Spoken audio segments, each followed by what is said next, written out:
On June 21, 1940, at one of Moscow's airfields, a prototype of a new fighter aircraft was preparing for takeoff. At first glance, the aircraft did not look like a new model at all.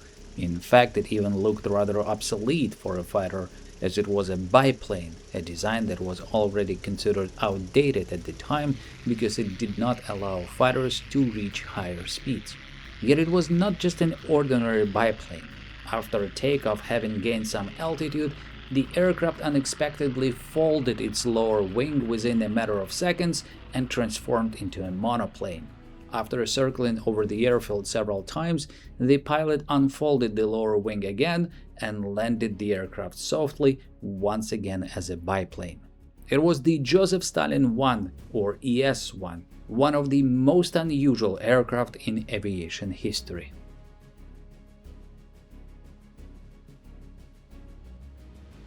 The story of Stalin's flying transformer begins in the 1930s, when fighter designers faced a fundamental problem: how to strike the perfect balance between speed and maneuverability. In aircraft of that period, these characteristics were largely determined by the so-called wing loading, the ratio of an aircraft's total weight to its wing area. It is one of the key parameters determining an aircraft's flight performance, including takeoff and landing speeds, maneuverability, and stall speed, just to name a few. This problem was most critical, of course, in the branch of aviation where speed and maneuverability play a decisive role, namely fighter aviation. While today it is largely addressed through the use of various high-lift devices such as flaps and slats, or even more radically through variable geometry wings, in the 1930s most of these solutions did not yet exist, making solving the problem far less straightforward and far from obvious. The key point is that any decrease or increase in wing loading inevitably involves a fundamental trade-off. You gain in lift, you lose in speed, and vice versa. Thus, biplanes with their large wing area and consequently low wing loading had low stall speeds, short takeoff runs, and excellent maneuverability. However, this came at a cost, resulting in a relatively low maximum speed. Monoplanes, by contrast, were less maneuverable but significantly faster, although they required longer runways and advanced high-lift devices to improve their takeoff and landing characteristics. Everyone approached this problem in their own way, but the Soviet Union, with the IS-1 aircraft, chose to follow its own unique path to success. And I mean this seriously, I'm not exaggerating. To help you better understand the significance of the challenge and the scale of this achievement, I will share a brief excerpt from one of the many patriotic Russian articles I've reviewed while preparing this video. An article that claims that no foreign or Soviet aircraft designer achieved notable success in solving this problem, and that only the Russian test pilot and aircraft designer Vladimir Shevchenko managed to do so by combining the best qualities of both a monoplane and a biplane in a single aircraft. I will return to this quote later in the video, but for starters I want to highlight the word Russian. In English there is only one word for Russian, whereas in Russian there are actually two options. The original quote uses the one that refers not to ethnicity, but to a citizen of the Russian state, a state that of course did not exist at the time described. Yet apparently for the sake of fostering modern Russian patriotism, such details are considered unimportant. Interestingly, what is deemed unimportant extends even to the hero of the story himself, test pilot Major Vladimir Shevchenko. Funny thing, pretty much all such articles on this topic include this particular photograph supposedly showing test pilot Vladimir Shevchenko. In reality, the person in the photo is indeed test pilot Vladimir Shevchenko, but a different one, entirely unrelated to the creation of the transforming aircraft, yet his image appears first in a Google search for Vladimir Shevchenko test pilot, perfectly illustrating the depth and quality of research behind such patriotic articles. Why did I notice the photo? Because the article refers to Major Shevchenko in the 1930s, yet the man in the image wears lieutenant's shoulder boards. The crucial point is that these shoulder boards weren't introduced in the Red Army until 1943, so there is no way this could be the Shevchenko in question. Here is the correct Vladimir Shevchenko, the creator of the transforming aircraft. To be fair, there is no consensus on who exactly conceived the idea for this unusual transforming aircraft, or polymorphic aircraft to use a more precise term. Some researchers believe the idea came to Shevchenko while testing the E-4 fighter with its lower wing removed, when he noticed a change in the aircraft's performance. To develop the concept, Shevchenko partnered with aircraft engineer Vasily Nikitin. Other researchers, however, credit Nikitin with the idea, as he already had extensive experience in design bureaus and had even created several capable training aircraft, though none entered mass production. According to this version, it is believed that Nikitin, having the idea to build such an aircraft, decided to leverage Shevchenko's established reputation and connections with top leadership, as Shevchenko was already a well-known pilot by that time, having experience not only as a test pilot, but also as an aerobatic pilot in the so-called Red Squadrons, who performed air parades over Red Square. Even less is known about how these two men's paths initially crossed. Most accounts merely mention the start of their collaboration, and only Mikhail Maslov in his article touches on this point, albeit in such strange terms that it is difficult to understand exactly what he means. Regardless of whether the idea originated with Shevchenko or Nikitin, together they pitched to the Soviet leadership the concept of combining the best qualities of a monoplane and a biplane in a single aircraft. The design involved a biplane whose lower wing could be folded after a takeoff, transforming it into a monoplane. Arguably, in any other time or country, this idea would have likely remained only on paper, but not in the USSR of the late 1930s. Perhaps the situation of the time is best illustrated by this fairly well-known painting by Boris Karpov. Those of you interested in Soviet aviation history will likely recognize the figure depicted. Yakov Smushkevich, who in 1939-1940 served as head of the Soviet Air Forces, an outstanding fighter pilot and commander, recipient of the highest government awards, and the third person in Soviet history to be awarded Hero of the Soviet Union twice. However, I'm sure only a few of you could precisely identify the aircraft that the celebrated Soviet general is so intently observing. This unusual machine is not an artistic fantasy, but a real project. The very transformer aircraft I discussed earlier, specifically the IS-4, a further development of the concept proposed by the aforementioned Nikitin and Shevchenko. Smushkevich's rise to prominence began during the Spanish Civil War, which erupted in 1936. The USSR provided military assistance to one side, sending in particular military aircraft and pilots. Soviet aviation in Spain was represented by two fighters, the E-15 biplane and the E-16 monoplane. By that time, it was already clear that monoplanes were the future. The E-15 was considered outdated, and its production was being phased out. Yet in Spain, all of a sudden, the E-15 performed surprisingly well. The thing is that Soviet pilots primarily employed horizontal maneuvers in dogfights similar to those used in World War I. Although the E-16 had a relatively large wing and decent maneuverability, it could not match biplanes in tight turning combat. However, its high speed allowed it to catch up with enemy aircraft. And thus the Soviet commanders pursued a unique approach, the theory of two fighters, the fast and the maneuverable. One aircraft, the fast one, would pursue and engage the enemy, while the other, the maneuverable one, would then catch up, engage, and destroy the enemy due to better maneuverability. After proving such tactics viable in Spain, the Soviet leadership decided to continue producing the E-15 and later even developed an improved version, the E-153 Chaika or Seagull, with retractable landing gear. Upon returning to the USSR from Spain, Smushkevich was awarded the title Hero of the Soviet Union and appointed Deputy Commander of the Soviet Air Forces. In December 1937, he submitted a report to Defense Minister Kliment Voroshilov titled Conclusion on the Combat Qualities of the E-15 and E-16 Aircraft. In the report, he listed the strengths and weaknesses of both fighters and concluded that the biplane will always be more maneuverable than the monoplane, while the monoplane will always be faster but less maneuverable. Therefore, it is necessary to stick to the development and further modification of both types of aircraft, which complement each other in fulfilling all combat tasks. And thus, while biplane production was already ending worldwide, the USSR, on the contrary, put the biplane I-53 into mass production. And not just mass production. The I-153 biplane became the most mass-produced Soviet fighter in the final pre-war year.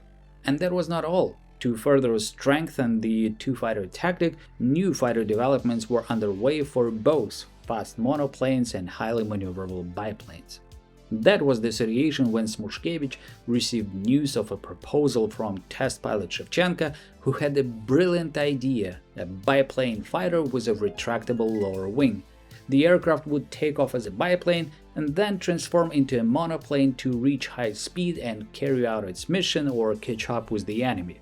If engaged in combat, the pilot could switch the aircraft back to biplane mode, gaining the much-needed maneuverability to win the dogfight.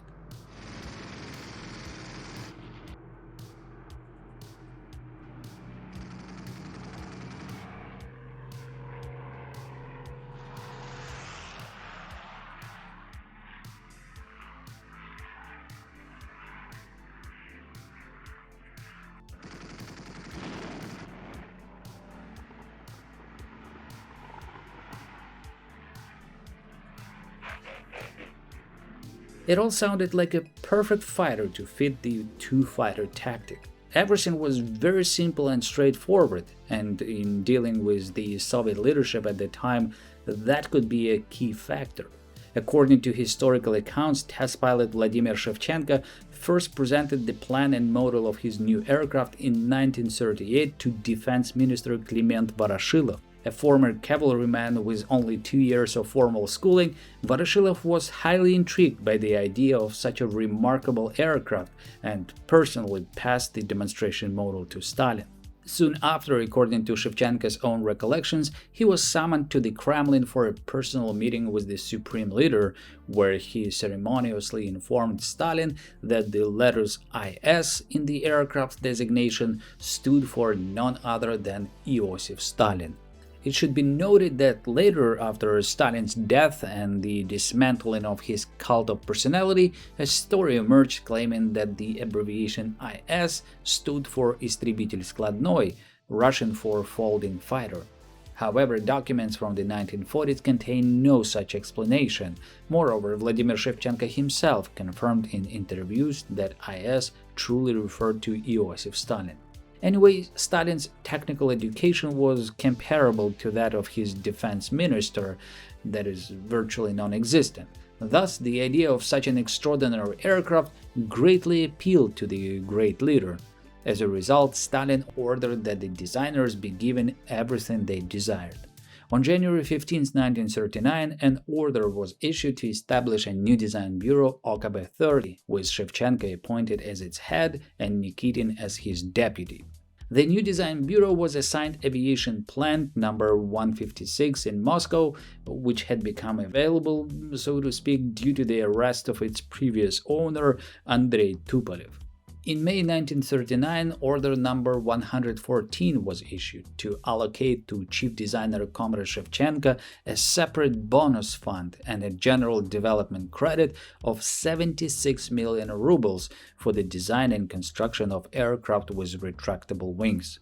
This was an enormous sum. In the context of the Soviet economy, monetary values were relative, and comparing raw figures can be misleading, yet still, just for comparison, the design and construction of the E-26 fighter prototypes, which later became the famous Yakovlev Yak-1, cost the Soviet budget roughly 6 million rubles. However, as noted in a letter from Voroshilov to the Politburo, the aircraft under development had special significance for the armament of the Soviet Air Force, thus indicating that it was not a time to be cheap. After all plans were approved in June 1939, the new design bureau quickly began construction of the first IS-1 prototype. In its pre-flight configuration, the IS-1 was a conventional small biplane. Externally, it bore some resemblance to the E-153 and even incorporated certain elements and instruments from that aircraft into its design. The lower wing consisted of a center section and folding outer panels. Using the lifting mechanism installed in the fuselage, the center section rotated on hinges attached to the fuselage, folding the lower wing into special compartments within the fuselage and the upper wing. The landing gear retracted simultaneously with the folding of the wing. As for the armament, the aircraft was designed to carry 4 machine guns mounted in the upper wing. Due to various factors, the construction of the first prototype was delayed, and the aircraft was not ready until February 1940. Because of its highly unusual design, the aviation industry leadership ordered that wind tunnel tests of the actual aircraft be conducted first in a large wind tunnel, the first such instance in the history of the USSR. The tests were successful and confirmed the functionality of all the aircraft's components. On May 29, 1940, the IS-1 made its first flight. However, during this flight and the 5 that followed, the lower wing was not retracted. The first retraction of the lower wing occurred on June 21, 1940, and was personally photographed by Shevchenko flying in a nearby aircraft. No problems arose, and the entire wing retraction process took just over 10 seconds. A total of 21 test flights were conducted throughout 1940, all of which were successful. Test pilots unanimously concluded that the aircraft was easy to fly and handled well. The transition from biplane to monoplane configuration and back worked flawlessly and posed no difficulties.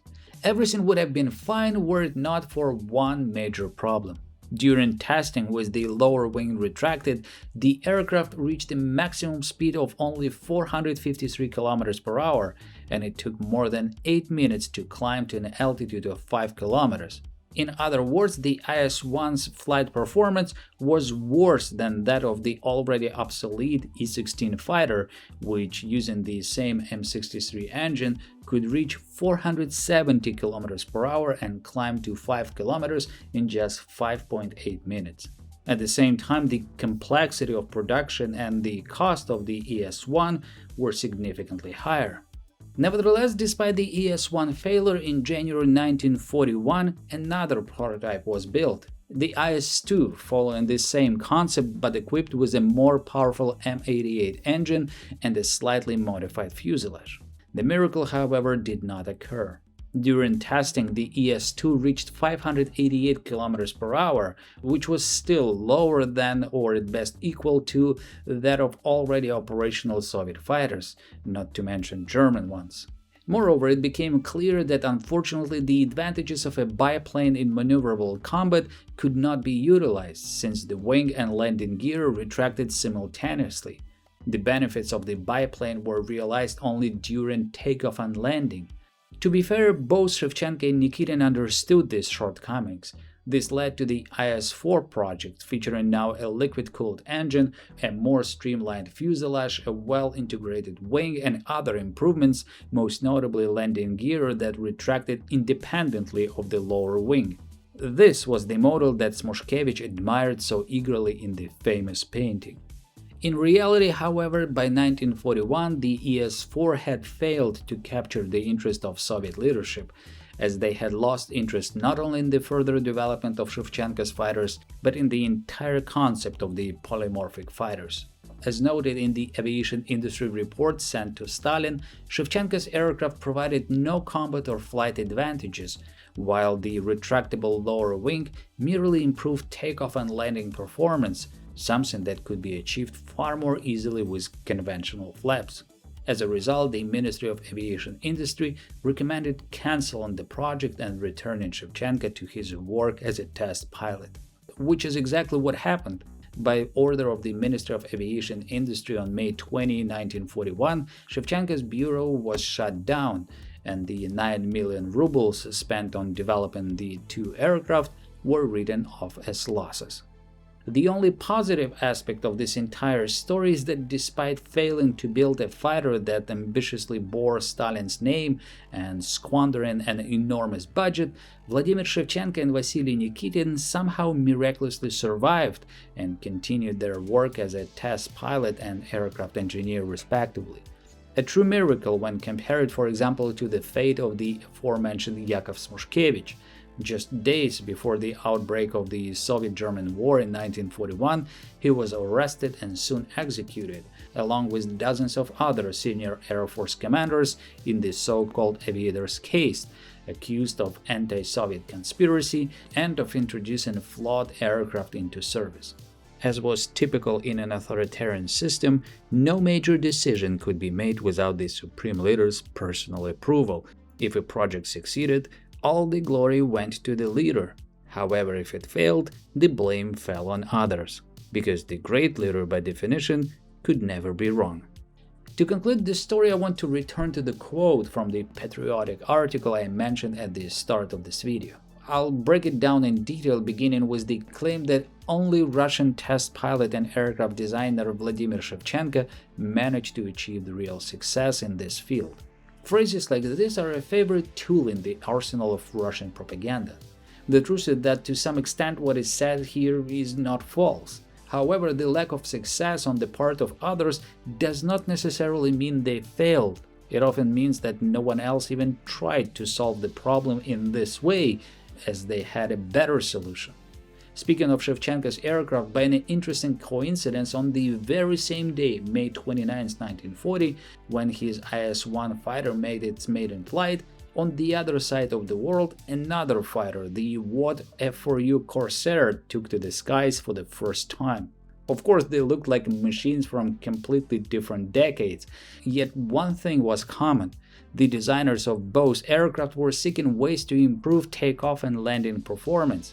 While Shevchenko chose a complex system involving the full retraction of the lower wing, American engineers took a different approach, making gigantic flaps with a total area of almost 3.5 square meters.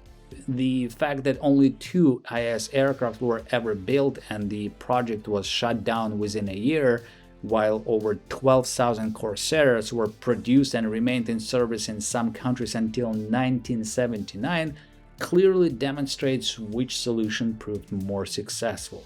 But even the claim that no one besides Shevchenko ever tried to combine a monoplane and a biplane is not entirely true. For starters, even in the USSR in 1938, Georgy Baksheev was building a very unusual high-speed fighter that could change its number of wings mid-flight. Of course, unlike Shevchenko and his retractable wing, Baksheev implemented a different principle, the so-called telescopic wing. However, if we are specifically talking about a retractable wing, as early as 1932, Nicholas Medvedev proposed the idea of a biplane with a lower wing that could fold, transforming it into a monoplane. Medvedev not only published this concept in an aviation magazine, but also secured a patent for it. Of course, one could argue that unlike Shevchenko's IS-1, which was actually built and flown, Medvedev's project remained only a concept. However, the same cannot be said about Stroop's remarkable projects, which were also built and flown. I still have a hard time imagining the flight and transformation of Stroop's SP-6 or SP-7, which to me seems less like biplanes and more like piston-powered X-wings.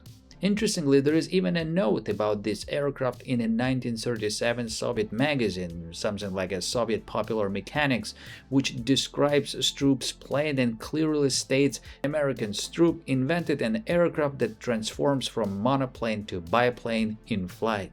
So realistically, Shevchenko's project was neither the first nor the only one of its kind. But if you ask me, that doesn't make it any less interesting from a technological standpoint. At the time, the only way to prove such an aircraft concept, right or wrong, was to build it and test it in real life, which he did, only to discover that it was a dead end. Let me be perfectly clear, I have no contempt or mockery for Vladimir Shevchenko or his, as it turned out, unsuccessful project. My gripe is only with modern Russian media twisting his story, trying to present an obvious failure as a great success, because when it comes to cultivating patriotism, Russians are apparently never supposed to fail. But if you set aside blind patriotism, there is nothing wrong with mistakes and failures. They drive technological progress just as much as successes, at least in a normal, healthy society. And this applies across the board, whether in aviation, architecture, medicine, or naval engineering. In fact, naval engineering offers a striking parallel to the topic of this video. Just as fighter aircraft designers thought the perfect balance between speed and maneuverability, naval engineers were trying to strike a similar balance between a submarine's speed and its stealth. One of the most remarkable examples of this was the Soviet Union's radical attempt, beginning in 1960, to rewrite the rules of underwater warfare by developing a nuclear-powered attack submarine capable of outrunning torpedoes, executing extreme maneuvers, and diving deeper than anything the world had ever seen – a true underwater fighter. Bringing this concept to life resulted in the well-known Soviet Alpha-class submarine, a technological marvel unmatched by anything in the NATO arsenal, or one of the most expensive and terrifying failures in Soviet naval history, depending on whether you choose to rely on modern Russian media or on sources grounded in serious historical research. And to learn this story, I cannot recommend highly enough the new series Unsealed by Mustard, available exclusively on my streaming service Nebula.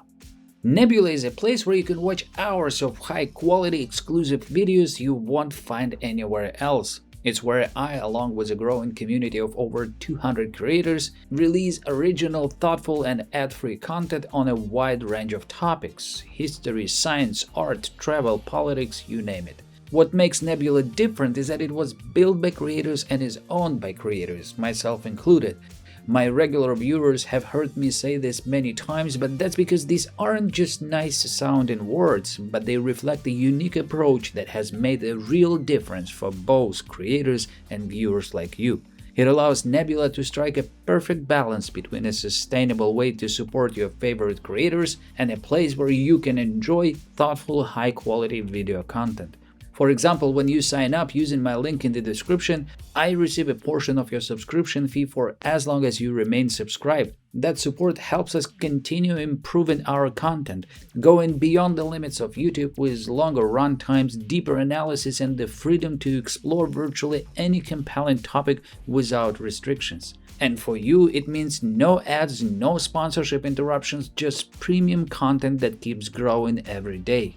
A large part of that is Nebula exclusive content, such as Jet Lag by Wendover Production, Mad Kings and Modern Conflicts by Real Life Lore, Battle of Britain by Real Engineering, and many more, including some of my own videos as well. So if you want to support my channel and start enjoying Nebula, now is a great time, as you can get a special offer for Paper Skies viewers. When you go to nebula.tv/paperskies or click the link in the description or scan the QR code, you will get 50% off an annual subscription.